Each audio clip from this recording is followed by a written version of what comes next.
или там выплатить какую-то часть, они могут. Понимаете? Я вам Я пыталась, у нас даже на учет убрали.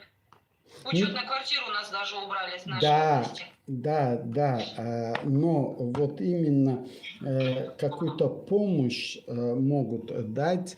Я сейчас на рунах это посмотрю, да, может ли государство или поможет ли государство тебе. А сколько мальчиков у тебя? У меня 3-3. Прям ровно.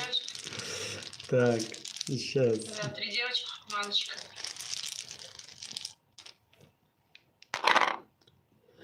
Смотри, из трех рун, да, ни одна руна не открылась. Это, ну, есть руна Манас, руна лидера, руна твоей